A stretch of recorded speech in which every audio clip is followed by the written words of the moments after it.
Okay. Hey friends, let's try that again. Had a few technical difficulties, but that's all right, because here I am, back again, ready to talk with you.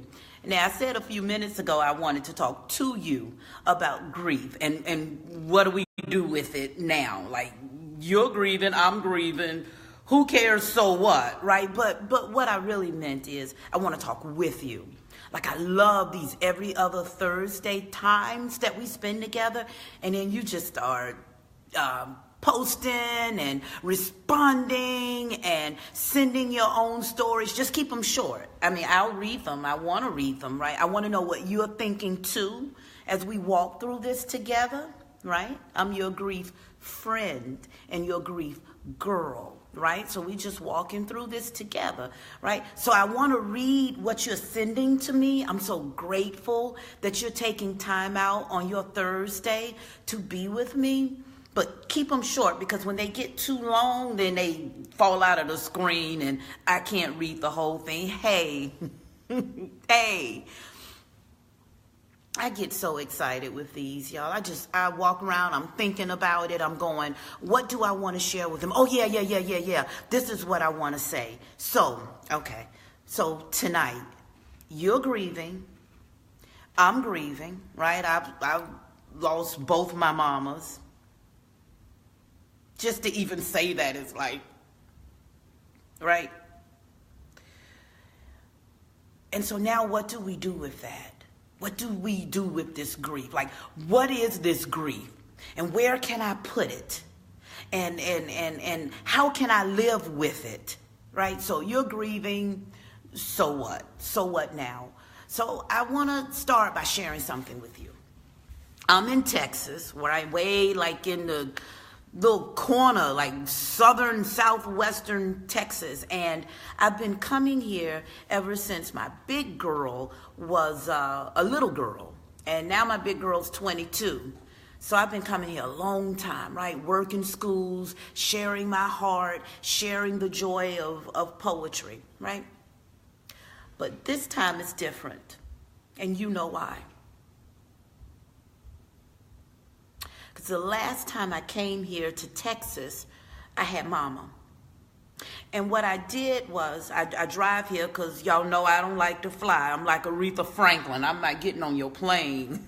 Why you think she made that song? We're going riding on the freeway. It's because that diva wasn't going to get on a plane, and neither is this diva. Anyway, so what I did last time I came to Texas is I drove from Maryland to Atlanta, spent the night with mama, and then got up the next morning and drove from Atlanta to here. Well, I couldn't do that this time.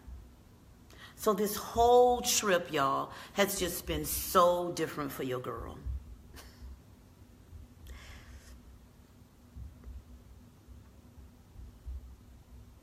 So different. Everything is so different now, right? So different. So I was in the car this morning, and I was driving to a middle school. And all of a sudden, I saw these big, like, tank-looking things, tanks, right, on the right of me and on the left of me, and the sky was like a white gray, like I was in a scary movie. And the sky is like glistening and sad looking, and there's just these big tank things, and there's this smoke coming off of the top of each of these tank things. And I just lost it. I wish you had been there with me in the car, because I lost it. I didn't know where I was anymore. I mean, I didn't literally get lost, but you know what I'm talking about. I just panicked. Yeah, I just panicked. I just lost my sense of ground. Well, it turns out that these big tank things with the smoke coming off of them, they were refineries. And it just made me nervous, and I wanted my mama. I became, for those 20 minutes driving through the refineries, I became a 2-year-old lost in Kmart looking for her mama. You know what I'm talking about. You know what I'm talking about. I'm not in this by myself. I'm preaching to the choir, and I know that. And it just, it struck me, y'all, like a fist. Like I'm alone. Right? Pia? Talk to me, Pia Forbes. Pia just lost her mom a few days ago.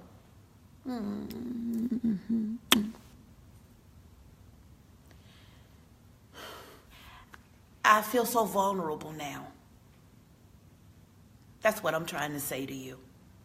My grief at this point in time in my journey has me feeling very alone, very, very, very naked, very unprotected, because I can no longer call Lucille Danley and say, hey, mama, I made it to Texas, and have her say, well, good, baby, you get some rest. And I think just driving through the refinery today just kind of underlined that for me, you know, like that sense of ain't nobody out here for you. And wait a minute. I know that's not true. Hey, June, I know it's not true. I know that I have people surrounding me like a mink coat, people who love me. I know that. But I also know that I cannot call Lucille Danley and say, I made it to Texas. I'll call you in the morning and have her say, I'm so glad you, like nobody's gonna love me like that woman did. That's what I'm trying to say to you. Talk to me, y'all. Send me your grief walk. How does your grief pop up? How does it manifest? How does it show itself? Does it have big, horrible green eyes that run and puss over? Or does it just curl up beside you at night after a long day of crying? I think we should just sit in that question for a second. Can we just sit in that? How does your grief look? I shared with you how mine looks. It just pops up, and right now it's looking very vulnerable. I'm far away from home in more ways than 6. How does yours show up? And what do? Help me. Let's help each other, y'all. Let's stop being, I got mine covered, girl. I chanted by the moon last night. I'm all right. I got my crystals. I got mine. Okay. Can we help each other? Honey, baby child. Got yours handled? So listen. So I got through that. I got to the school. I was shaking, right? I was shaking like snow, right? And I calmed myself down. It took a while. And then the children started filing in. And now y'all know that's one of my homes. So I got the big home with mama, but then I have all these little sub homes, right? Right. So the children started coming in, and they didn't know me, and they didn't know I was about to blow the top off the room. Here we go. I'm back. So, they were just like, the poet here. Yeah, right. And I just, blew it all away. It was wonderful, right? So I guess one of the things I want to say to you tonight is, one thing that I do with my grief is I do my poetry. I express it in my poetry. No, it doesn't make it go away, right? Only crack can do that, and I ain't messing around with no crack, so let's not even go there. And even that is temporary. So I shared my poetry. I share my grief. That's one thing I do. You know, I take that ball, that mighty ball of grief, and I express it through my words. I share it. And about 10, 15 minutes into the assembly, you know, those 6th, 7th, 8th graders, they were all mine. They have so much going on, y'all. Hurricane Harvey came in and took their homes and took their lives and took their sense of ground. That's a form of grief, isn't it? Sure it is. Losing everything and having to rebuild brick by brick, that's a form of grief. So we shared it. Just like I'm sharing with you.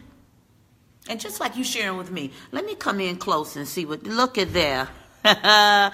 Bill says that, Bill Abbott. Hey, Bill. Mwah. I hope y'all kiss me back when I kiss you. Come on. Let's all kiss. Come on. Bring it in. Bring it in. Right here. Right here. Right here. Look at that. Look at these big lips. All for you. Come on.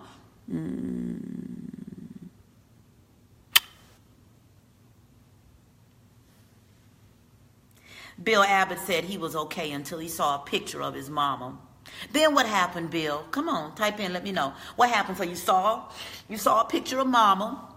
Look at me all snotty. Look, don't be scared of snot. Some of y'all snotty too, and you be trying to blot it all pretty. Look, just, right? Take your arm. You might as well get used to it. Bring it across there and fling it out. Here, let's do a little snot fling again. You ready? Come on, bring it up. Up. Bring it up with me. Hey, Alicia. Come on, bring it up. Fling. Wipe, wipe, wipe. Wipe, wipe, wipe. I loved your mama, Alicia. Wipe, wipe, wipe. And fling. Snot gone. Ain't no need in buying Kleenex. You'll spend all your money on Kleenex and make them rich. You ain't got no money. Just wipe it off. So what do you do with it, right? Okay, so you are cleaning up and you, bam, you run across a picture of mama. What do? I told y'all what I do. I get on and I start talking to you. Or I call up a girlfriend. Girl, child. Do you have that? Talk to me. Talk to me. Let me know. I'm your girl. You can tell me anything. Talk to me. Do you, listen here, do you, read my lips, have somebody that you can call when your shit hits the fan? I might as well let me turn it off. I'm finished. That's the whole point. Do you have somebody you can call when your shit explodes? Right, Bill? When you find that picture of mama. Yo, man, what's up? I was driving down Main Street and I saw that restaurant mama used to love. Ooh, and I was messed up. Ring, ring, ring. You need a few people on speed dial. I'm not kidding. Remember all those people who came to the service? What they say to you? It was like a script written. They said, call me anytime, Peach Fuzz. Call me Pookie. What? Didn't they? Call them. Call them. Call them. Call them. Call them. 3:07 in the morning. Call them. Call up Frida. Hey. Frida gonna be having some sex. That's all right. Hey, Frida. It's Gayle. I just had a little grief attack. That's all. I just needed. Listen. And Frida on the other end going, okay.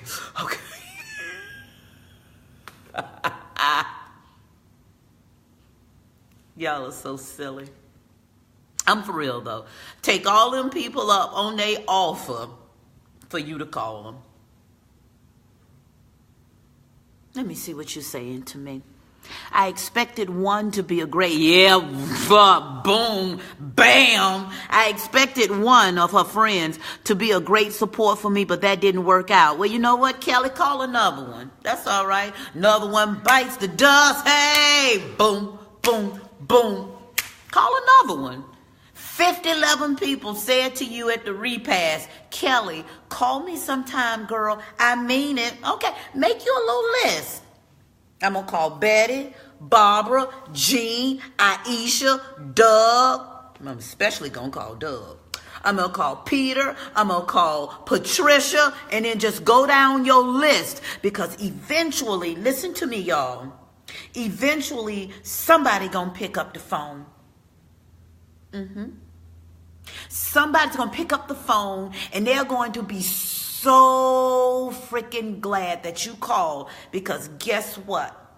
They needed you too. I don't know the psychology of grief. I ain't got no degree in it, y'all. But I do know this. I do know that reaching out is medicine. Which means that you gotta be accessible too, right?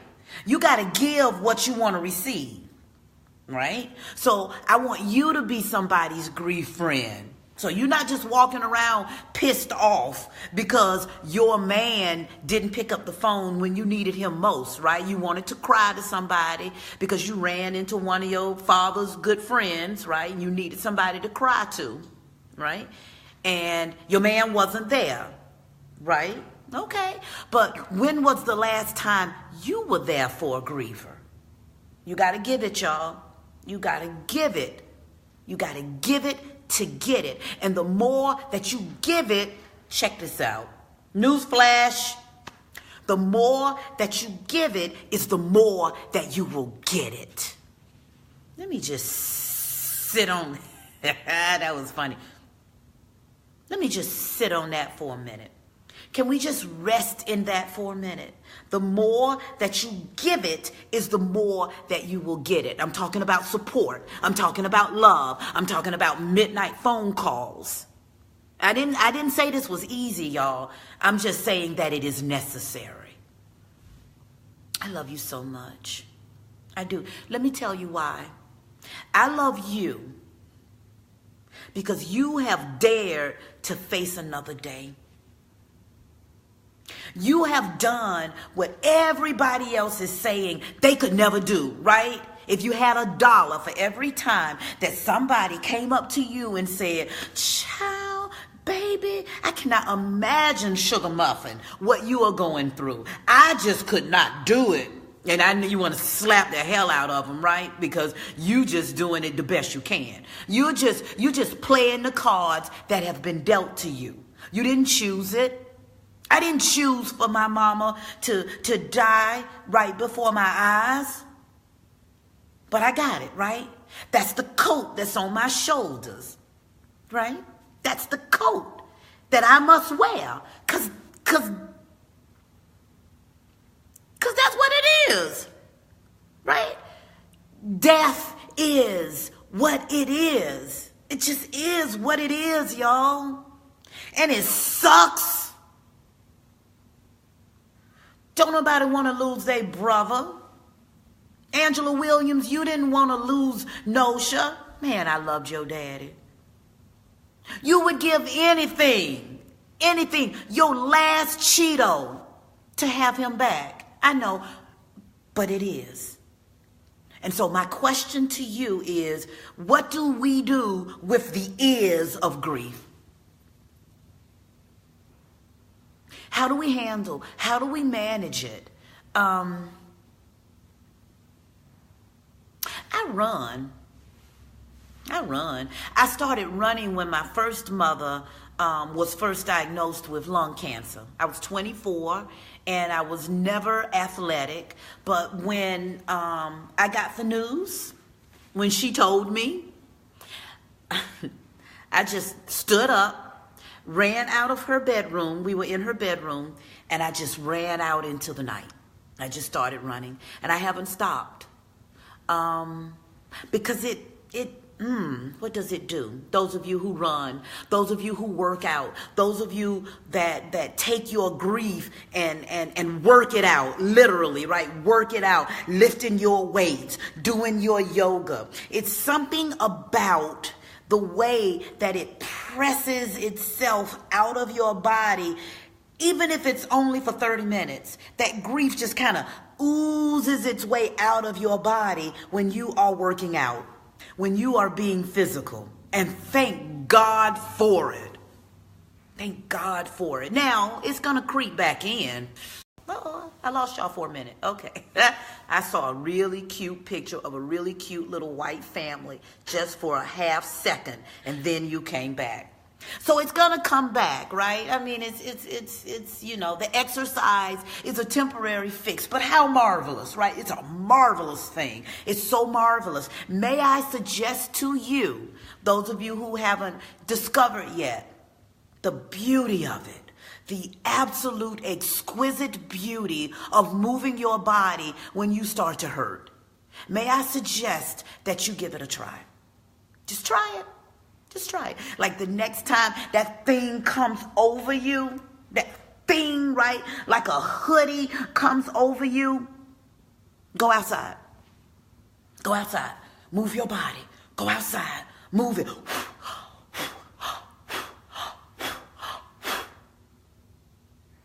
Chances are very, very good that you'll see other people out there moving their body for just the same reason.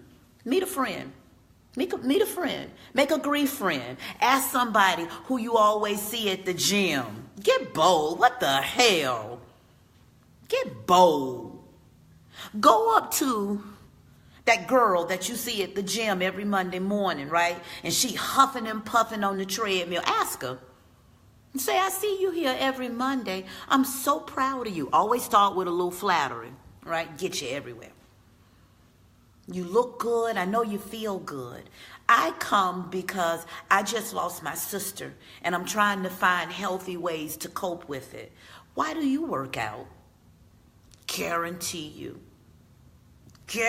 Okay, not guarantee. I'm almost 90% sure that she will share with you maybe her phone number. That'd be hot.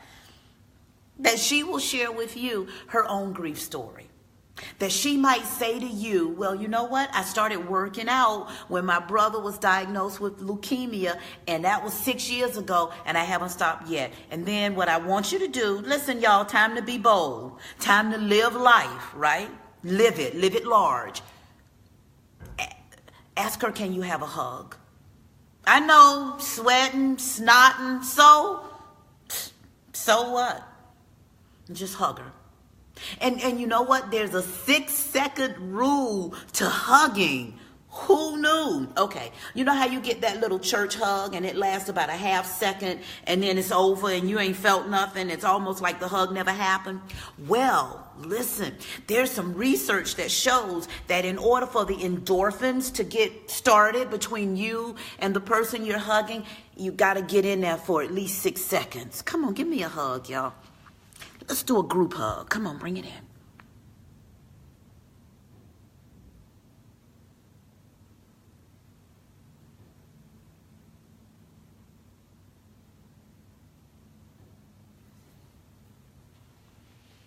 That felt good, didn't it? It's time to start hugging more, y'all. You don't know what folks are going through. We got babies being shot at the school.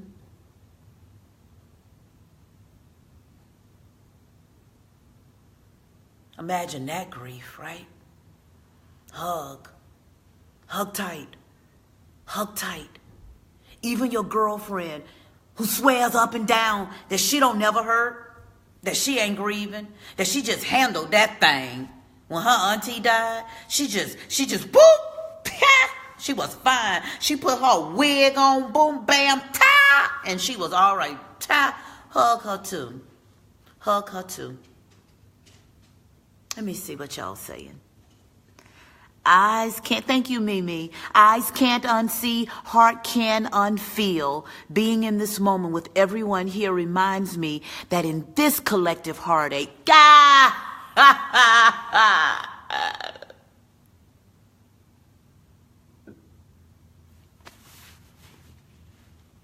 in this collective heartache, I am not alone. Y'all gonna make me cry my fake eyelashes off. No, you are not alone. No, I am not alone. No, I refuse to believe as I drive down a desolate street in Texas and I see refineries looking like monsters that I'm alone. I refuse to believe it. I am not alone. I am not alone. I am not alone. I am not alone. I am not alone. I am not alone. Say it with me. I am not alone. It may feel that way. It may feel that way sometimes, especially when the night starts to fall. Everybody's gone home and it's just you. It's so easy to feel alone.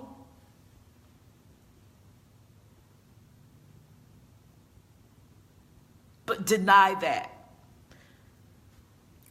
And I know this is all about keeping it real, y'all. Keeping it real. It is what it is. I know I said that about 7 minutes ago.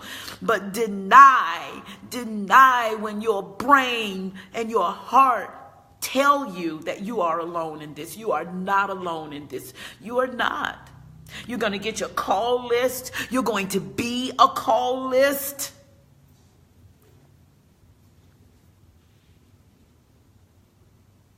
And you are not by yourself. You're going to join me here every other Thursday. Make it a habit. Make it a habit. Make it your therapy. Make it your food. Make it your water. Join me here because I think that what is happening to us is that as we grow closer and as we walk together, we get stronger. I get stronger. I'm a little bit better, y'all. When I lean in and I touch that button and I sign off and I say I love you and I say be strong and I say you got this and I say I got this, we still talking to each other. I just had an epiphany. What I was about to say to you is just because I'm turning this button off doesn't mean that we're apart. So let me say that to myself. Just because mama has passed away doesn't mean that she has died.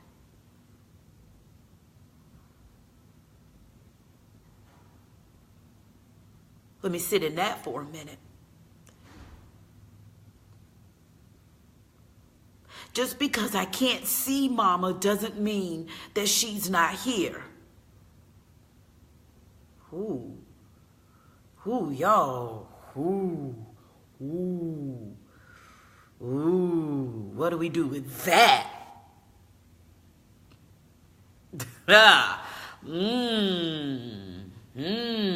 Valerie. What do we do with that?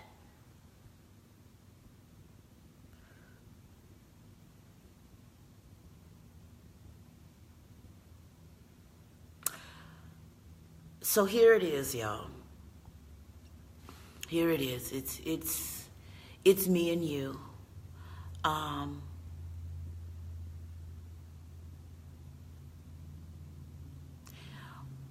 Whatever you do with your grief,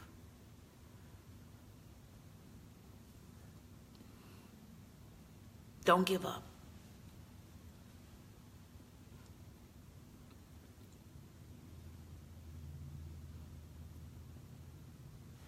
Don't give up. Don't give up. And don't believe the lie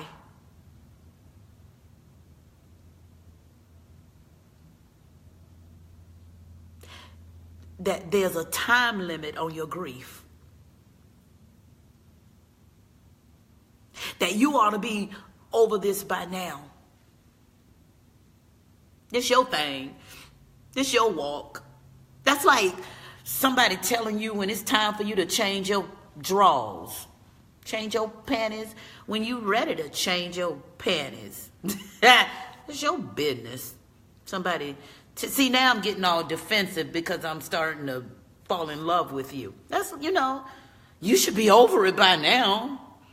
Mama been dead 6 months. Hell, I don't give a damn if mama been dead 30 years. Cry. Cry. Cry at the Burger King.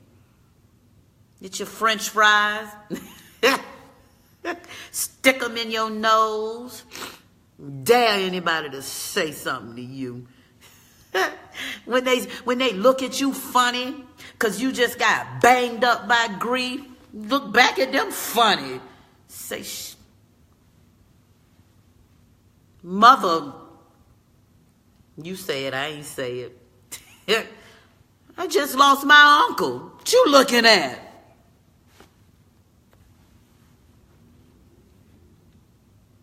It's a walk, y'all. It's a walk. It's a run. It's a marathon. It's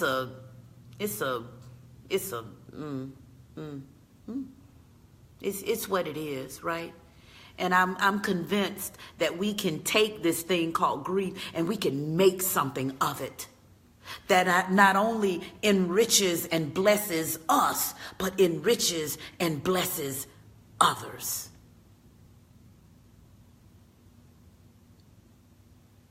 I can't love you any more than I do right now.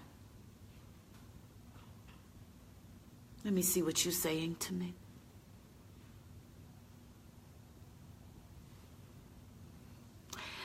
So, I love you.